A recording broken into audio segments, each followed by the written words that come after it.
way I thought about the possibilities of technology is this notion of scaling extremely rapidly, right? 0 to 1, 1 to a million, million to a billion. Even when I started my company, I had one employee.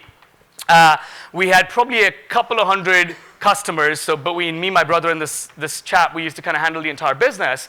And it wasn't like the business was ramping up tens of thousands of clients, but somehow in my mind, there was always this notion of, yeah, we'll get to 100,000, we'll get to 1 million clients. And the notion from the very beginning was always think big. If you're sitting and thinking in your head, million customers, million customers, million customers, you're actually going to spot the opportunities that will get you to 1 million customers. If you're thinking 100 customers, you'll spot the opportunities that will get you to 100 customers, right? So what occupies your mind on a constant basis, subconsciously, it'll be far more easier to spot in the real world. Something that's so interesting, which is that whether you think big or think small, it pretty much consumes the same amount of energy. We all have the same brain.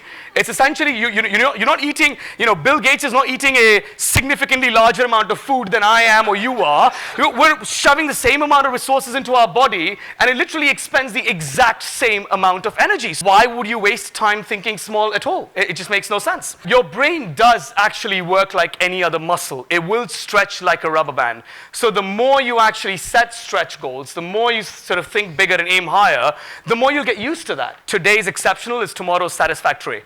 And that's my way of saying that, you got to keep constantly sort of raising the bar. But the fact is that's how you operate, right? Your brain will actually automatically stretch to occupy that capacity that you set out to achieve.